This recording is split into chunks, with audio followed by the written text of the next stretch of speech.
Hi guys, and welcome to our WDA Hangout. We are lucky enough to have Melissa Cynova join us today. I've actually wanted you on here for a while, and I think I've tried to get you on a few calls. Yeah, I buggered it up by getting sick a couple years ago. Obviously, we have Jane sat next to me here and Maria as well. And we're going to talk a little bit about whatever comes up. And obviously, we'll be giving out a few free reads if you so wish. If you do want to read, please put your name in and a question. And we'll say hello to everybody who's on. Hello, Sheena. Hello, Yuri. Nancy. Hi, Deborah. Good afternoon from Chicago. I am guessing at Christopher Dork, but it could also be Liam McKeever. Hi, Garth. Garth is a huge fan. Garth's on now. I'm putting Melissa's details into the comments so everybody has it. I'm sure everybody knows Melissa anyway, author of Kitchen Table Tarot with Llewellyn Books. The links are in the description. And I put a quote of yours on Facebook from the book about ash chewings and I'd forgotten I wrote that. That was pretty funny. I actually wanted to say what my favorite one was in the entire book, and it wasn't really about the cards themselves or anything like that, but when I got to the end, I kind of did a belly laugh, and I think it kind of sets the scene for what the book is or the way in which it's written. Mm-hmm. It's tarot etiquette, and it says, "Don't touch my cards without asking me first. It makes me stabby." Yes. Yes, it absolutely does. I mean, asking first is that's the gateway to me getting all excited about you being interested in the cards. But yeah, mustn't touch. The advice that actually comes along in the book is you either do the thing or you don't do the thing because you want to do the thing, or you don't want to do the thing. Mm-hmm. Pretty much. So that kind of sets the scene. When I was learning tarot, we're about the same age, Melissa. I think I'm 48. I'm 49. I got a year on you. Round about the same. So I could have used this when I started out because there was that much fluff when I started that I really didn't, in English best fashion, know my arse from my elbow. Right. So I think if anyone's out there and they can't get to grips with tarot as it is in a no bullshit form, Kitchen Table Tarot is absolutely the book. Well, thank you. I mean, I wrote the book for little me. You know, I wrote the book for 13-year-old me who was afraid to do readings in front of people because they think I was crazy. And I went to Catholic school. It's not really frowned on, like not really smiled upon there. And then even when I was an adult, even when I published the book, I was like, should I use my real name? Because I need to find a job, you know, in my ordinary life. And I was really scared about publishing my name on an esoteric book, and it turned out okay. But that was only 7 years ago that I was like, you know, should I associate my name with tarot? Do you know, I think that all of us at some stage have said, should I come out the closet? Should I, you know, label myself in that way? Yeah. It's a tough, the dogs are fighting or playing. It's so cute. Well, I got fired one time because someone found out I did tarot cards. She promoted me, didn't train me, and then fired me 2 weeks later. Like it was a gaffe, right? And that's all she did. She didn't talk to me again after finding out that I did tarot readings. So it was nuts. Yeah, it was about 20 years ago, I guess. Well, you worked in the social sector, didn't you? Say that again. You worked in the social sector. I did, yeah. I was a social worker for a really long time, and this is actually one job that was outside of that, because social workers are totally down for crystals and shit. You'd be surprised.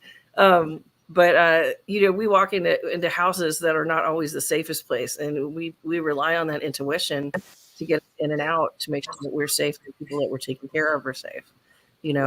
And it's just like my whole family. My dad is a retired police officer. I have soldiers in my family, firemen, and my badass aunt, who's like command sergeant major in the Air Force, with 4 kids and a PhD in nursing, no big deal. But we've all talked about how our intuition has saved our asses. Well, Jane speaks of it too, because Jane has a similar background in that respect. I think it's really important, especially, well, I work in hospital settings, but in the community, especially, it's really imperative that you have that awareness for your own safety and for others. And, there's been occasions I've been locked into houses and things like that, and there is a need, you've got to keep yourself safe. And I think you kind of get them little pings of it even before you're knocking on the door of something's just feeling a little bit off here. That awareness of where the exit is, where people are in relation to the exit. I walked up to houses and like stood on the front porch for a second and then backed the fuck up and left because I just didn't like how it felt to stand in that space by myself. So I would get the police or another coworker to come with me, and then it was a dangerous situation or there was something to be worried about. So I've had it validated in my own life and work, not to mention the 30 some years of readings that I've been doing where I get on the phone with somebody, I'm like, so you're cheating on your husband, and they go, what the fuck? It gives you a great awareness as well of other people. It's like if you were, you can kind of, there's things that happen behind closed doors that you couldn't even imagine. Your mind gets blown that these things can actually be, a potential, and it's like it opens your eyes to the world and all kinds of variants of people within it. I think in a way that if you don't actually experience that line of work, for example, you think that everybody's all really happy and everything's all great and stuff. You have those rose-tinted glasses on, and it gives you a little bit of a seeing the reality, the nitty-gritty of things. And obviously people at times are very, very ill. And when people come for tarot readings as well, it's not because they're winning at life, it's because they're going through an immense amount of shit and they don't trust themselves or other people, and they're looking for something to give them some help in another way. Right, exactly. And that kind of empathy that you're talking about is, I think, one of our first tools for self-protection is that's our canary down the mine shaft. We're going to send out our intuition, send out our clear sentience, and see what we can pick up about the space and about the people there before we walk in. That's so important. And you have to have had good training to know know about that, because it's something that you have to learn how to trust after a while. Because at first you think you're crazy. The first time I gave a reading. Well, the first couple of years I gave readings, I was like, this is going to suck, and they're going to know I'm making it up, and they're going to know I'm a fraud, and I still use the book, and oh my God. And I would just judge myself completely. So if I was wrong, I could just say, I knew it. I knew I was going to be wrong, but I kept being right. Yeah. And that's a really hard thing to argue with. That kind of, what is it called? I can't remember, but that gathering of evidence through talking to people over and over and over. Like, I know that I can do this after 30 years. I didn't know 25 years ago. I was still thinking I was making shit up. So it comes with time for sure. Well, Garth's written, us queer folk have developed intuition and people reading skills. You have to keep safe. Absolutely. Mm-hmm. We also sorry, go ahead. No, you go ahead. I will talk over everybody, so you have to come. No, that's fine. I was reading a comment from Peggy Keller who says, hi, Peggy. I love Peggy. I really do. When I messaged on Instagram, Red Feather, thinking it was Peggy, and it was actually Crystal, and I'm like, my mum and dad's so proud. Yeah, so she had a whole conversation with Peggy, but it wasn't. It was Crystal at Red Feather. So Peggy says, so great to see everyone. And I've got my copy of Kitchen Table Tarot here with me. Melissa, I love it. Thanks so much. Thanks for sharing your writing with us. I really like sugar-coated as well. You just kind of see it how it is, and that's what I prefer from people, but that's what I prefer to read as well. You know what I mean? It's like you just see it how it is, and I always find that really refreshing when people are like that, because there's not many people actually like that. Mm-hmm.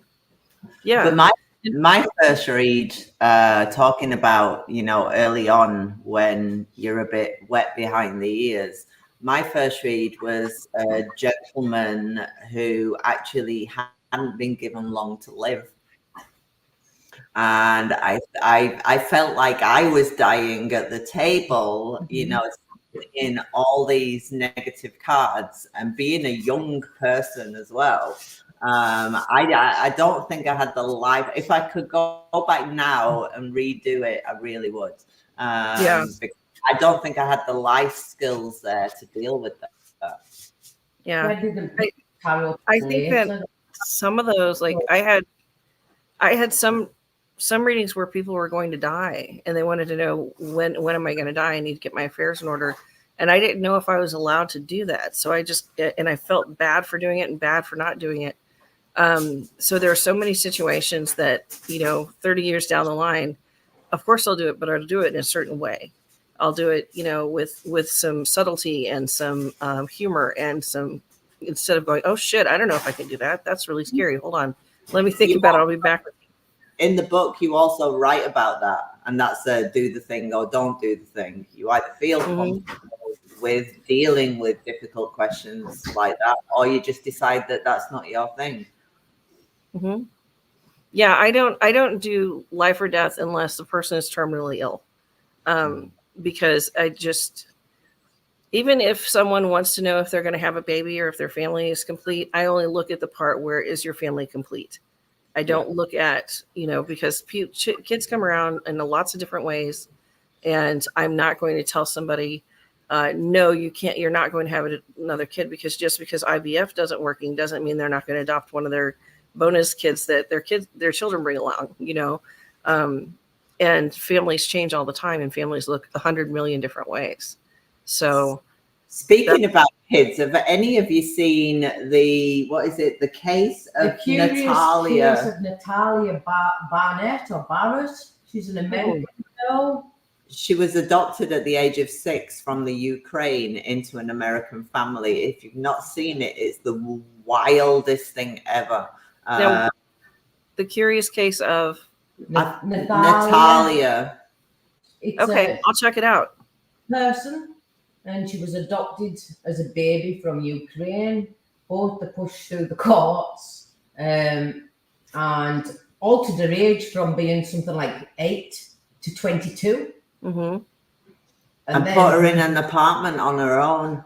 There's lots of other twists and turns with it, and then CPS got involved because But there's knives involved. There's it's like her being diagnosed as a sociopath and all kinds of twists and turns. Oh wow! It's one you could lay your cards to. It's one you wouldn't actually believe if it was to be written as a book, as fiction. You'd be like, this is so wild. Like I don't know what drugs you've taken to be writing this, but it's out there. But it's actually true, which is even wilder. Sorry, we've been asking everybody if they've seen it. Is it on Netflix? Can you find it on Prime? On Prime? All right, I will check it out for sure. Yeah, we sat with our mouths open during the whole of it. It was like, oh my God, I can't believe this. I had last year. I've had heart problems for like the last 3 or 4 years, and last year I had a complete psychotic mental breakdown, and I'm only just now at probably 60% of who I used to be. I'm getting there, and I've thought about writing about it because when I was really sick, I all I could think of was the bad thing that happened in my life. I just wanted to go back and fix them, and it was consuming. I couldn't think about anything else, and so it was almost as if I was trying to go back and heal the broken bits of myself, I was actually going to mention that about your Instagram account, because actually what gravitated me towards your Instagram account was that you don't sugarcoat life. If it's shit, you'll say it's shit. And for people who suffer, I suffer with depression, and I'm sure there's lots of people out there as well, or any other form of illness or mental illness. It's really hard to actually be that honest. It's, for me, it feels really freeing because I don't like the shame that surrounds it, because you feel bad enough. Like, I felt really bad for getting sick because it inconvenienced a lot of people and did a lot of damage in my life.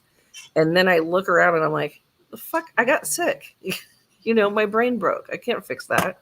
But, you know, trying to figure out the medications and trying to figure out who I was in the middle of the medications, like, one of them made me drool. One of them made me sleep 19 hours a day. One of them made me have seizures, you know, and like trying to get to the place where I felt like myself again only happened like 2 months ago.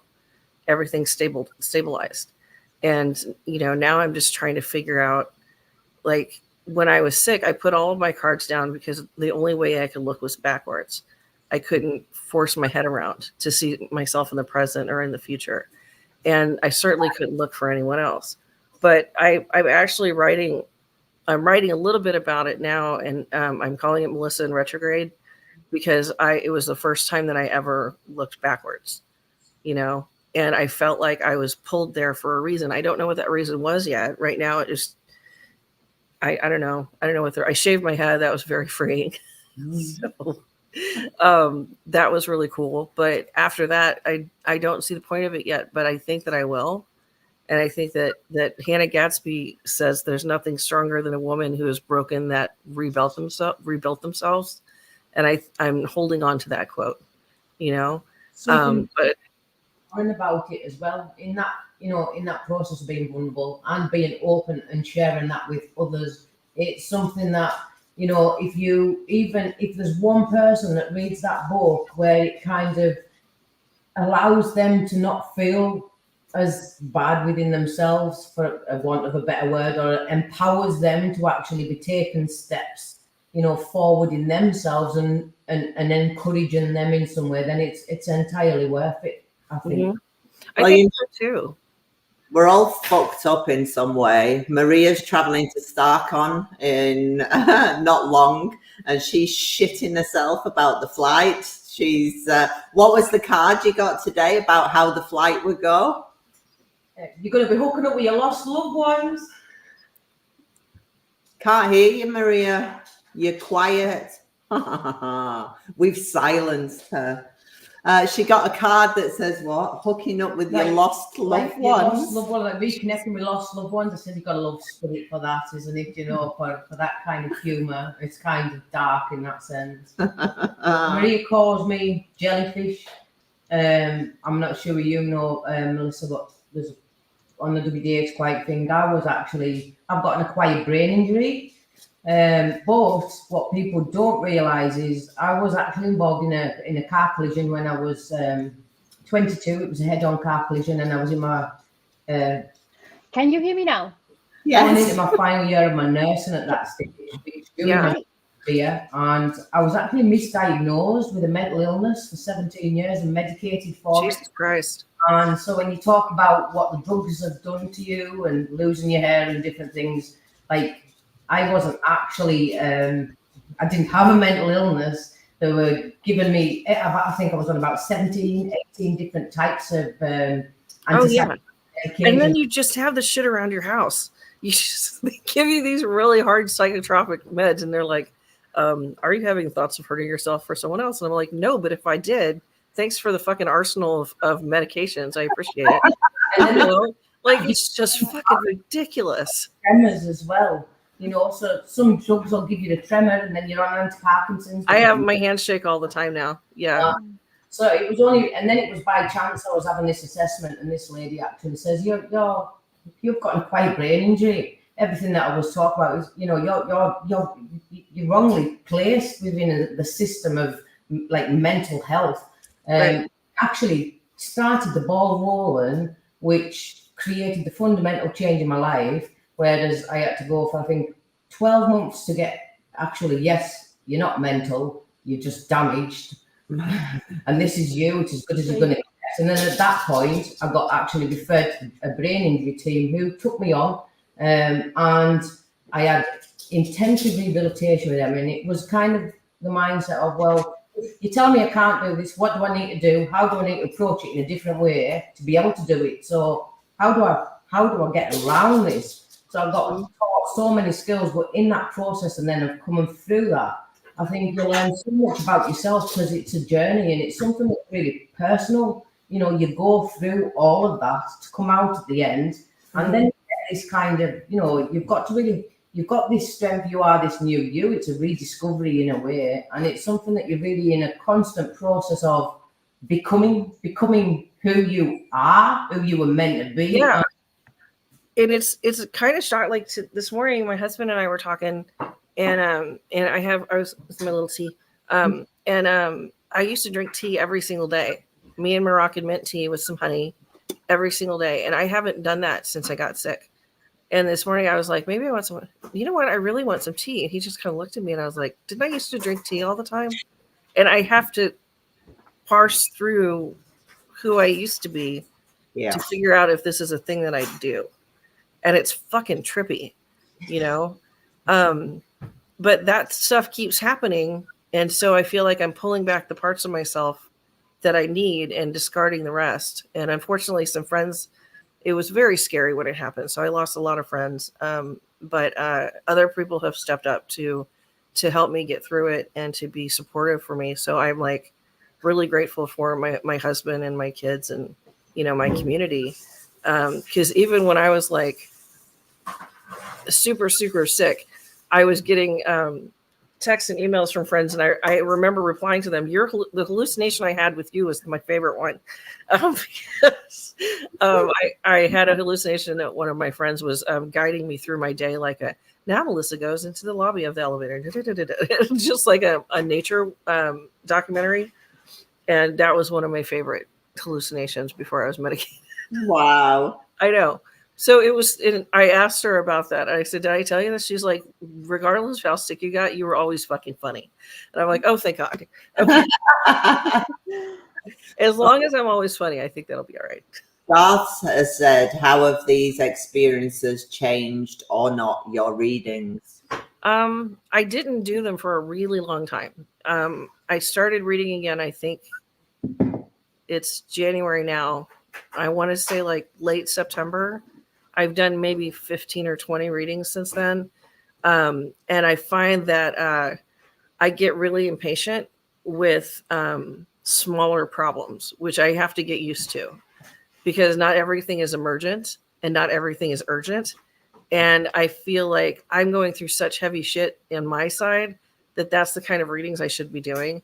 So when I get one that feels like, and it's something I need to change because to some people, whether or not they should change their job is a big fucking deal, you know? And just because I'm not in that space doesn't mean I have any right to judge it as heavy or not.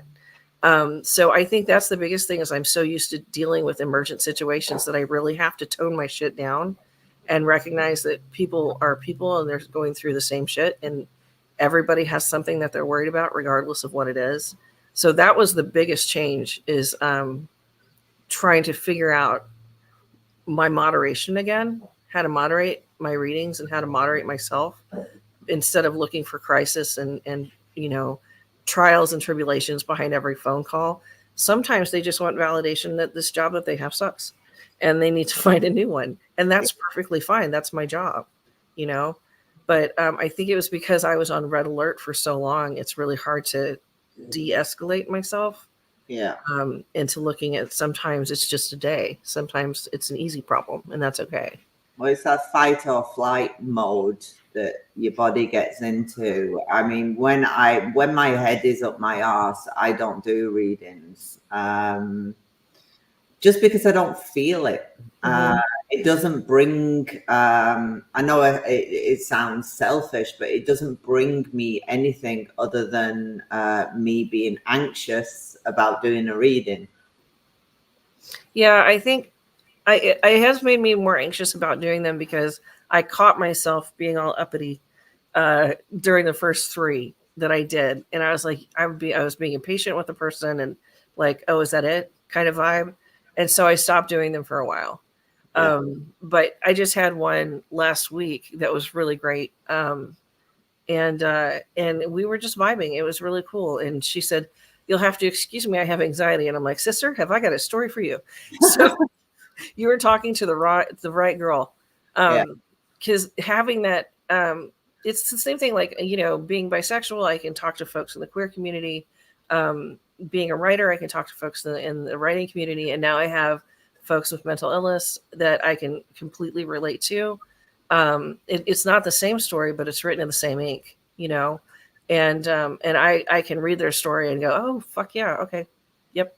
Totally been there." And when I give them a reading, it feels like I know that space that they're in.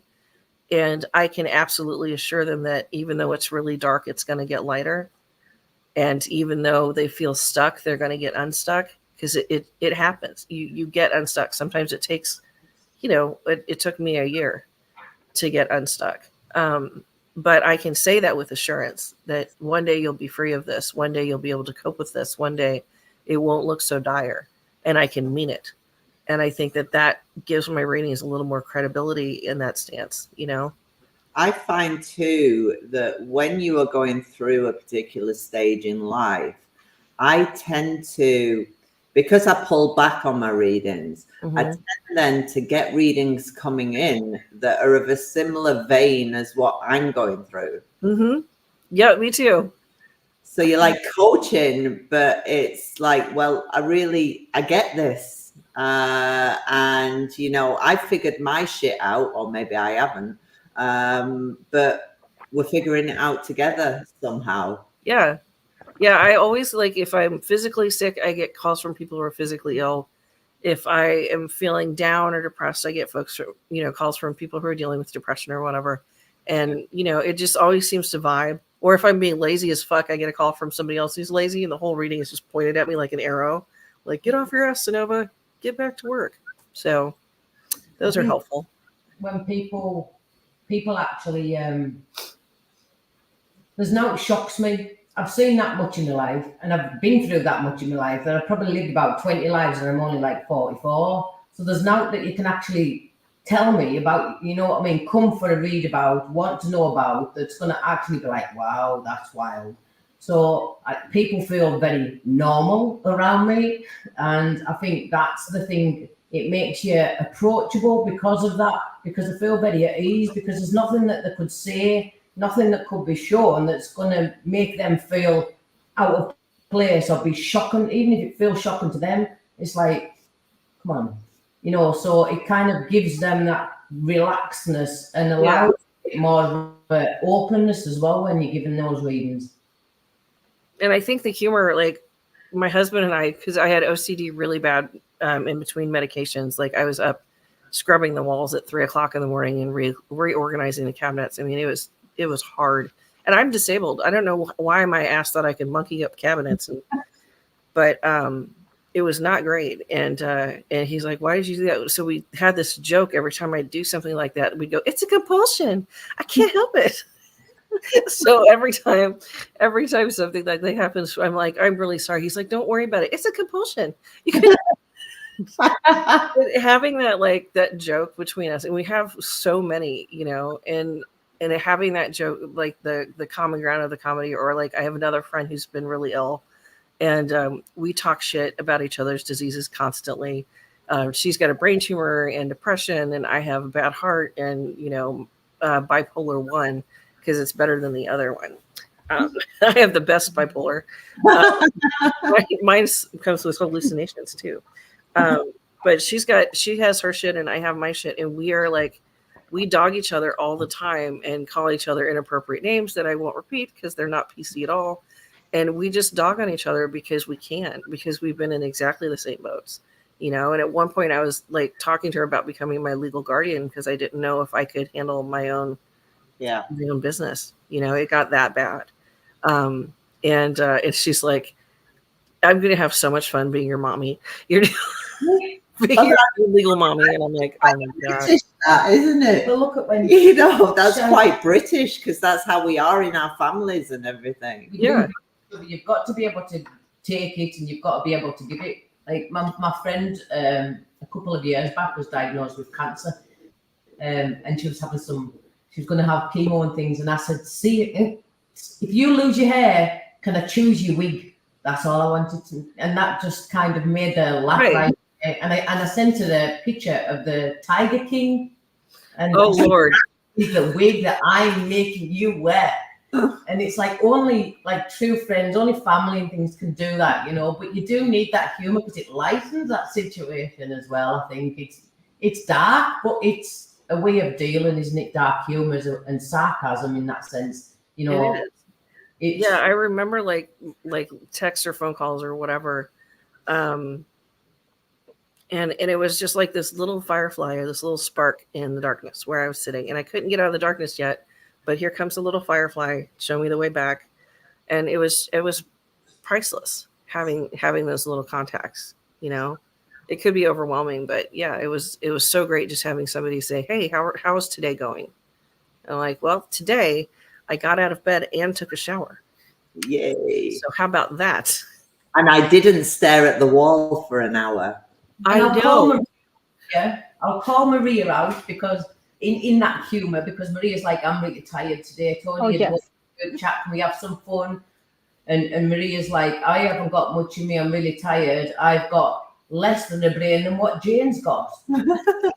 I said that just today. That's why Maria's our friend. That's why you turned her volume off, isn't it? I know. Yeah. We do. I don't listen to her anyway, so that's. I had a friend would call me, and I didn't have DID, but I didn't have dissociative disorder. But they would call and say, "Which personality am I talking to today?" And I'm like, "The one that says go fuck yourself." That would be the one. So yeah, Maria, I'm sorry I cut you off. I do that. Don't worry, I do that too. And today I'm very, very sleep anyway, so don't worry about that. Oh, you've had tablets, haven't you?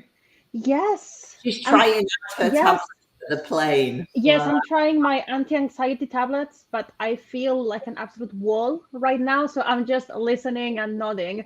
It's good you did it. It's good you did it before the live. You're a baby jellyfish. Wasn't that what you called yourself? Baby jellyfish. Baby jellyfish, because I have less brain capacity than you do right now. I said that right before the live. He calls me jellyfish. Because she's got half a brain. Because they have no brain. It's a certain kind of level that you get to with people that really care about you, is that they will give you shit, about the thing you're not supposed to talk about, and that makes it easier to talk about. It just does. Oh shit! Got really excited there. Oh, Tina says that you and I need to fly together. Oh, are you scared too, Tina? Oh, Tina Hart. Hi, Tina. I love Tina Hart. We all do. Wonderful. I love her. I met her in New York at Reader's Studio, and we immediately bonded and went on a carousel together. It was so much fun. Yeah, it was really great. And Jamie Alford was there, and Connie Kick, and a couple other homies. It was pretty fun. Horrible fear. Oh, me too. Me too. She says she's also horribly scared. Of flying. Of flying, yes. I love you too, Tina. I don't know though, with all those plane things. I mean, you've got doors flying off, you've got windows cracking. I've got like cats circling. That's the biggest danger I have. Yeah. Which one?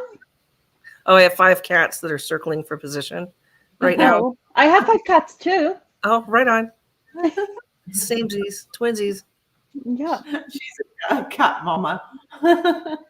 Me too. So, do you have a deck with you, Melissa? And do you feel like pulling a card? 3, 4, 5, 6, 7, 8. I have 11 decks right next to me. I'm going to need a reading that's better than my oracle reading this morning. All right, I will hook you up. I've got you covered, Marie. What's your go-to deck? What deck? I love all of your accents so much, by the way. They're brilliant. What deck are you choosing, Melissa? This is the Little Monsters Tarot, which is one of my absolute favorite decks. Let me see if I can find camera. And it's just these little figures. There it is. I got it. Just these little figures. And I like it because like they'll have a cloak on that has a sun, and they'll have a hat that has the moon, and everything is very subtle. So the drawings can be very simple. It's by Peony Archer is the artist. So where are you flying to, Maria? What do you say? Where are you going? To Miami. To Miami? Okay. Yes. That's the only part of the U.S. that's not getting frozen right now. It's Lovely. 13 degrees outside, so weather should be good. All right. Yeah. Because my reading this morning, I found the card and it said reunite with your loved ones, and I That was sucks. off. I'm going to read that reading, okay? Reunite with your loved ones, and I was Oh my God. no. That's mad. You did. I got the Ten of Swords. Thank you. So I'm just gonna shuffle. I think that's your anxiety. I think that Yeah. you're you know, You didn't shuffle properly. Try Yeah. again. try again. All right. That's funny. Quality. Oh my God. You got to think, Maria, somebody's iPhone flew out of that window when the door blew off, and it landed 16,000 I feet. saw that, What? and I've been with my shrink with this flight anxiety thing, and I was almost decent. And then I saw the whole incident of the door going out, and I was like, "Fuck no!" Jesus Christ. Okay, so I got the Hanged Man reverse. This is super uncomfortable for you because it's not something you're meant to do. It bothers your brain. Like Yeah. your brain says planes aren't supposed to fly, and the rest of Exactly. yourself goes, planes aren't supposed to fucking fly. So Iron doesn't so fly. you basically, for this experience, what the best thing to do is our Knight of Wands here, fake it till you make it. Pretend to be brave, put on your reddest lipstick, put on the clothes that you feel comfortable in, go in sweatpants and sleepers if you need to, and make sure that the space that you create, that calmness, goes with you in a little bubble. Because the Knight is all about tackling things, even though he doesn't know what the fuck he's doing. He goes in the wrong direction sometimes. He impales himself on his own wand sometimes. But he's faking it. He's like, I can defend this kingdom. That's the Knight's job. I have a job full of fire and action. I can protect myself. So do all of the things, put the rocks in your pockets, do the things that you need to do to feel better. And then when you get to the place, hold all of that energy in that space around you. We'll do that. Yeah. And then the next one is the Ace of Arrows, which means that it's going to be a straight shot, no problems. So you have 2 layovers? No, it's direct. Oh, it's direct. Good. They're like it feels like there's going to be 2 little bumps in the road. So I don't know if something's going to be running a little late, or you might have a bit of a delay, but you're going to have 2 bumps in the road, and then you'll get there. Ace of Arrows, like Ace of Swords, cutting through all of the anxiety. Yeah. I love that it pulled the 10 of Swords first. But yeah, it's going to be okay. Carry your safety with you. I hope so. No, you will. It'll be great. Thank you. Last year I called you last time. Sorry, you said? I said I'm psychic. I know this shit. When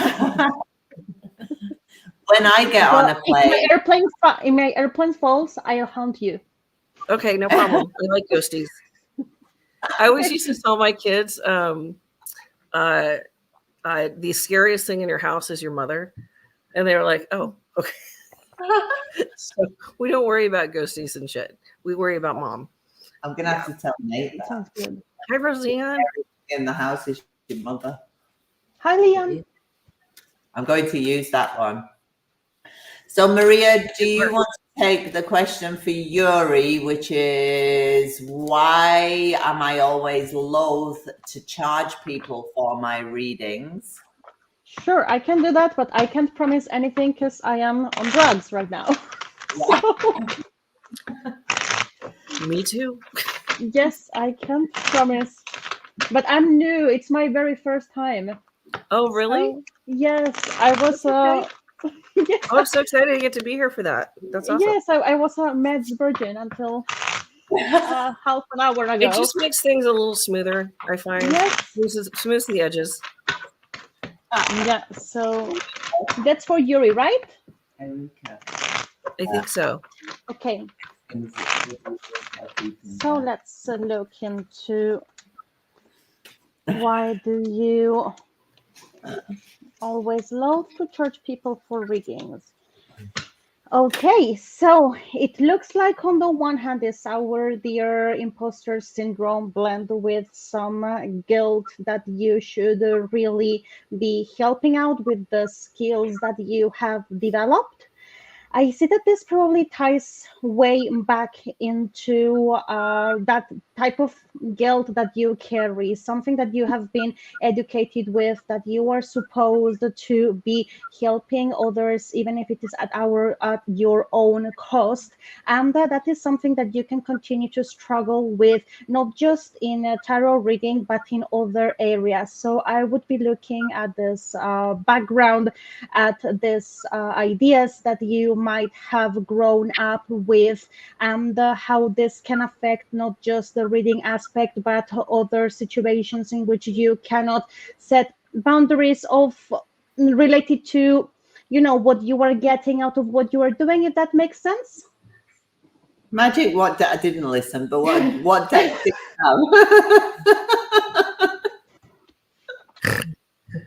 have? What deck have you got, Maria? Oh, I have the Morgan Greer in a teen, super That's battered pretty. up.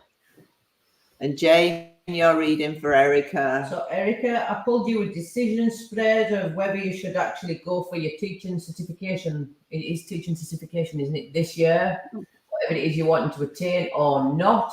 So, with that decision spread that pulled out, you've got the kind of first off, which is all about that growth, that newness, that birth, and the potential, the flourishing with that. Then you have Ava's, that's that movement and momentum. So it's something, if you go for it this year, it's really going to gather speed. It's going to bring with algae some really rapid opportunities. It's going to develop things really quickly for you, and you really hit your flow with that. Now, if you were not to do it, you've got, it's like coming back around. So when it comes to next year, when you're thinking about doing it, you're going to be thinking about doing it. It's coming back around again. But with Visa, you're going to feel like there's going to be something preventing it, because there is going to be some external bullshit, some external kind of,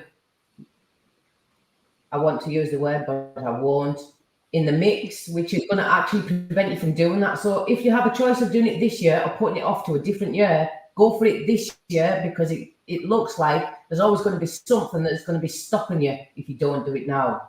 I'm interested what the word was, because she did say bullshit. So what was the word? External fuckery. Oh, I see. Yes, it was worse. Oh, It's a you great were saying Amy Winehouse no, song, sorry. I didn't make any promises, as I said. I took the question for Mintu and how her interview will go this week. I'm using the Tarot of a Moon Garden.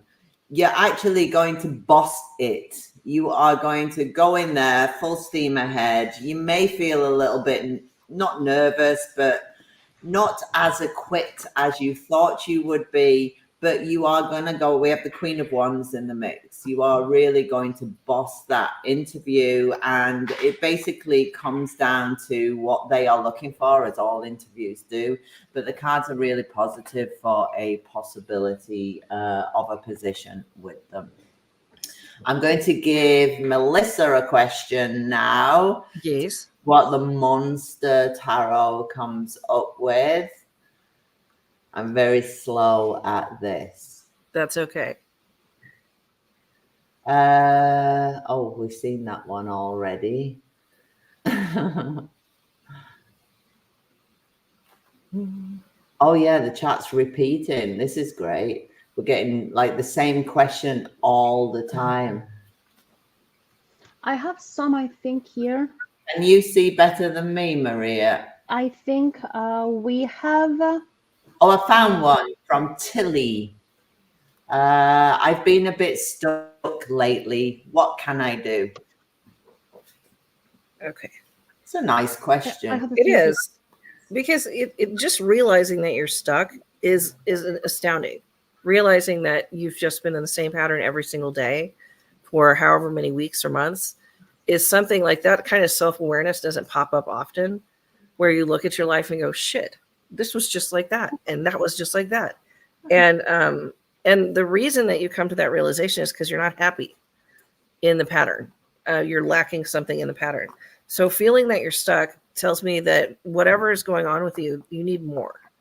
So I have this little baby Ace of Wands that I encourage you to, first of all, clean up your space. I always think the Ace of Wands is either a broom or a match. And because you're instructed to go and do something and tidy up or set fire to the whole goddamn place. Let's right? set fire to things. Let's set fire. Yeah, but if you're tidying your apartment, maybe we don't clean it with fire. But like tidying the space around you is a really great way to change your perspective. Like donate a bunch of stuff that you don't need anymore. Dust the part that you just ignore. And it's your friends with the dust bunnies, you know. But do something that is a shock to your pattern and a shock to your system first. And having a good like once over the house will do it every time. The next one that came up, Jesus, I need my glasses. 49 years old. Okay. There we go. 7 of Cups. What do you want? You're doing a bunch of stuff, but what do you really want? Do you want a new job? Do you like the job that you have? Do you want to start dating? Do you want to stop being married? Like, what is it that you want that's making you uncomfortable in the pattern that you're repeating? And then what do you want to replace it? These are really important questions. And so I would encourage you to talk to a therapist or get a journal or something so that you can go through what is it that I want in my life? And why is being stuck here not good enough? Because there's nothing wrong with a simple life. But if that simple life doesn't feed you in the way that you're hungry, what are you doing? You know? So, and then the third one, I love this card. It's the 9 of Cups. Everything's going to work out the way it needs to work out. Look at the little charming snake lady. Isn't that cute? But everything's going to work out the way and you'll have plenty, you know? So it's okay to get rid of things now and it's okay to carve your life down a little bit and then make it more exciting and make that Ace of Wands grow into a tree maybe, into something that will last for a long time. So. I love the shiny nails. My glitter nails in there, yeah. Yeah, lovely. Yeah. So that's what I got, Miss Tilly. I think sometimes though the question, what do you want, is like you're in that stuck position. It's like I have no clue what but until you figure it out, I'm glad that it came up second, because after you do the shock to your system and after you change your routine, do you need more people in your life? Do you need to go to meetup.com for a tarot group? Do you need to stop dating for a while and date yourself for a year? Do you need to go on vacation because you have more vacation than anybody else in the company and you take it as some kind of pride that you don't take care of yourself? You know, like what is the thing that you need to do to shake up your life enough so that you'll be happy within your life? Yeah. You know, so that question that should bring you to pause. It should bring a lot of consideration, you know. Jake, an amazing ability to set fire to so many different things. I love fire and I love fire. I love work. I love fire too. Bed. That's scary. The face you made is unsettling. No fire. I love it. I have 7 planets in Sagittarius and my moon and sun. So I love fire too. Jane's Aries. I'm fiery as well. And you're Jane. Like burn it down. I have this huge book collection downstairs that I've been curating. Like I go to book sales, I get first editions and signed copies and stuff like that.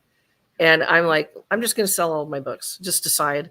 I'm just going to get rid of all my books. And my husband's like, well, what? I'm like, no. I'm like, I want to give away all my tarot decks. No, you're not. It's like my first thing is burn it to the ground. It's my first instinct. And then luckily I have him going, da, da, da, da, da, da. Wait. So fast.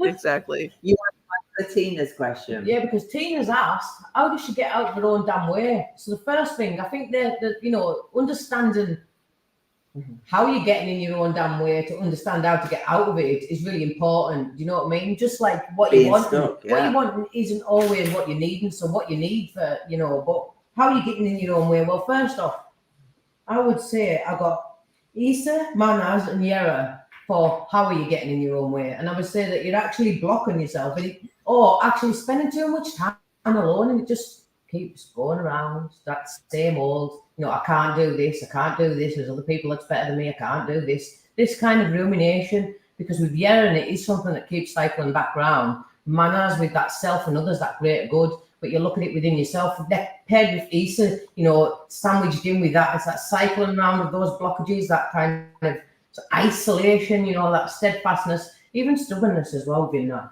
But so what can you do? Well, actually, like, really communicate, you know, and understand that you have actually got a lot of insight and a lot of wisdom, and it is a two-way thing. You've got to have that equal exchange. So if you feel like you're standing in your own way, if it's with regards to work, you know, you maybe not be getting back in touch, you maybe not be replying to your emails, actually start communicating and put energy into things, you know, to actually grow and flourish with Willow. It's beautiful, you know. You think of the sun and what that can actually bring down and raise on up. And to finish it off, algae, that's these opportunities, these developments, actually, you know, taking them on, take opportunities when they come, put your energy into opportunities and understand that you actually have that insight to be able to actually do this. Don't tell yourself that you can't, and it's like, no, I can't do this. Yvonne says, no wonder you're so blunt and honest, Melissa, with all those planets in Sagittarius. Oh, I hope that I'm lovingly blunt. I never ever want to be brutally honest or any of that, because I think we have enough brutality in our lives. But I hope that it's lovingly blunt. So, because I kind of think of blunt as a, you know, hammer. Yeah, but I think if you think about your book, and you probably can't remember the words in there now after 7 years, but you do speak in there about community and raising everyone up rather than knocking everybody down. Mm-hmm. And you also say that for every one like honest and great intentioned reader, there's 7 jerks out there reading. And I don't know what I was going to say now because it just went. It just buggered off, didn't it? I love that expression. I wish I could say it and sound as cool as people from your part of the country, like from your part of the world. But off. You've got to be honest with people. You can't lie, and you know, if somebody's going through shit time, you can't say, you know what, it's amazing. It's going to be amazing. It's good. Yay. But what you can do is actually give them a way to feel empowered within themselves to get through the shit that they're going through. You know, and there's a big difference within that, and it's in the delivery as well. And it's actually the way in which you can articulate to somebody who's struggling. You know, there is times where you do give them a bit of a, you know, telling off, but they're the ones that actually, you know, when the people are actually needing that, because it's giving them that shove, rather than when people are actually fragile and it's given them a different kind of shove entirely, you know. Yeah. So it's kind of, it's understanding that you've got, but you can't just, you know, gloss over, you know, going through crap. You can't like skim over it that way. But what you can do is you can give them it in a way that's actually going to let them feel empowered about how they can handle it, rather than, oh shit, I've got this coming up. One of the best readings I think I've ever given lasted about 10 minutes. This lady lost both of her parents. She was like 26 or 27 within months of each other, and was alone in a new city and had moved there for a job and didn't have any friends or anybody around her. And she told me that, and I said, you know what, we're just going to sit here for a little bit. And she cried a little bit and I cried a little bit. And I said, okay, so here's what we're going to do. I want you to find a plant that reminds you of each of your parents.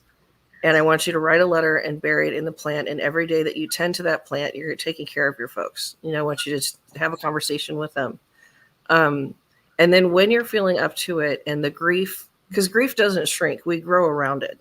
You know, our life grows around grief. And that grief is never going to shrink. But as soon as it's manageable and not squishing out all over the place, give me a call back and we'll do a reading. And that will be your reading, you know, because like you said, Jane, you can't look at her and go, okay, well, let's do a reading and fix this right up. You know, and sometimes you just have to say, let's sit with this. Let's sit in this pain for a while, because I can't help you when you're covered in grief. That's nothing. I can't see clearly. All I can see is the pain. And I can't give a good reading when somebody is drowning in grief. What I can do is throw them a rope and sit with them for a while and wait till they get on dry land. And then they still have to catch their breath. They still have to figure out where they are. They still have to figure out, like, you lose your 2 big compass points, you're spinning loose, you know? And it was really a good reading for me to go through because I had lost all of my grandparents within like 5 years, and I was just reeling from that. And giving that to her and having imagined losing both of her parents, which thank God mine are still with me. I'm very lucky in that way. Just made me shut the fuck up when I was doing a reading. Just shut up and listen and see where the person is, and then squat down or sit down on the ground to meet them. You know, you can't climb down in the hole with them, but you can make it more accessible to get out. You can offer a hand, you know. And I think that just what Jane said, it was really powerful. I think that is absolutely the most beautiful message to end this session with. We need to let Maria go because she's going to fall on the floor shortly. You're going to have 2 flickeries and then you'll be fine. Don't worry about it. I am seriously, like when Jane was talking, I was like, whoa, I'm hearing, but I'm not listening. I don't know. I feel super weird today, honestly. That's okay. Tarot Destroyer asking about a good year to get your teaching license. If you're Erica L, I've already answered that earlier on, and yeah, you need to go for it this year. Otherwise, if you try and do it any other time, it's that time's never going to come. So thank you everybody for joining us. Kitchen Table Tarot. Melissa is on Thank you, Instagram. Tina. Cynova. Her website is melissacynova.com. Honored to have you here. Thank you so much for talking with us. And hopefully when we get over to the States at some time, we'll see you again. I would love to. I don't think I'm up for traveling this year, but next year I might be up for traveling. See how that goes. Absolutely. Take care. Safe travels, Maria. Have a lovely week. Thank you, Kim. Thank you, guys.